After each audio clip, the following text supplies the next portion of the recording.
the game that came alive. Dylan was just another college student juggling classes and his gaming obsession. His favorite pastime was playing Eclipse Online, an MMORPG set in a dystopian future where humanity fought against an alien race called the Tar. Dylan wasn't just a casual player. He was the top-ranked player in his guild, known as Phantom Zero. Eclipse Online was cutting-edge, powered by advanced AI that adapted to player strategies. Its hyper-immersive VR headset made Dylan feel like he was truly in the game. He'd spent years leveling up his character, acquiring legendary gear, and mastering the intricacies of Tar battle tactics. One night, after a long raid with his guild, Dylan logged out and took off his VR headset. But something felt off. His room was eerily quiet, and a faint hum emanated from his computer. The game's loading screen was still active on his monitor, except the usual log out complete message wasn't there. Instead, the text read, "Transmission complete. Welcome to Phase 1. Dylan frowned. "Weird bug," he muttered, shutting off his PC. He went to bed, dismissing the incident as a tech glitch. The next morning, Dylan woke up to chaos. The streets outside his window were filled with people running in every direction. Smoke rose in the distance, and the sound of explosions echoed through the city.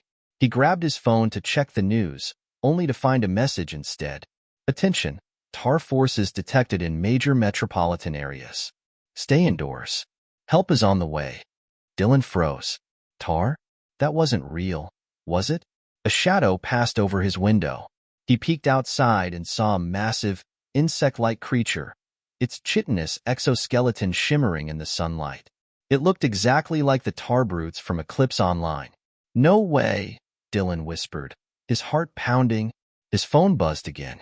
A holographic projection emerged from the screen, displaying the face of a woman in military armor.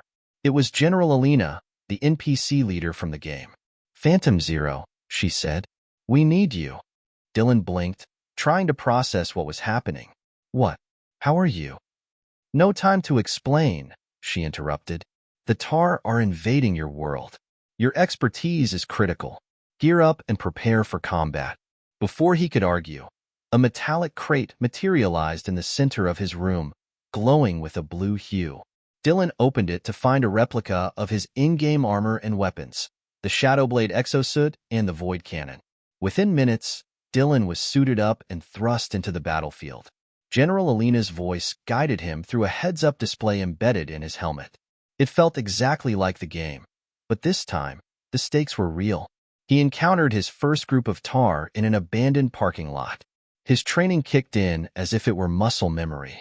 The Void Cannon's recoil jolted through his arms, but he landed a direct hit, disintegrating the alien threat. "You've got this, Dylan," Alina said, her voice steady. Just like in the game. As the day progressed, Dylan realized he wasn't the only one fighting.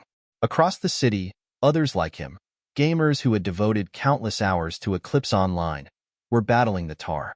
The game's AI had somehow brought the virtual world into reality, selecting its most skilled players to defend humanity. The tide of battle shifted when Dylan encountered a towering Tar warlord. Its carapace gleamed with energy shields, and its claws sliced through buildings like paper. It was a raid boss he'd fought countless times in the game, but now, the destruction was horrifyingly real. Dylan coordinated with other players, using in-game strategies to exploit the warlord's weak points. One by one, the shields fell. Dylan delivered the final blow, unleashing the Void Cannon's ultimate ability. The warlord erupted in a blinding explosion. The city was silent. As the dust settled, Alina appeared in person, or at least, a holographic projection of her did. "Congratulations, Phantom Zero. You've saved your sector. But this is only the beginning." "What do you mean?" Dylan asked. "The Tar invasion spans multiple dimensions. Eclipse Online wasn't just a game. It was training. Humanity's survival depends on you and others like you." Dylan looked around at the other players. They were tired, battered, but alive. "Are you saying this is permanent?" he asked. Alina nodded. "Your world has joined the Eclipse. Welcome to the front lines." That night, Dylan didn't log out. There was no log out anymore. He wasn't a gamer trying to escape reality. He was a soldier defending it. The line between virtual and real had vanished, and the fate of the world rested in his hands.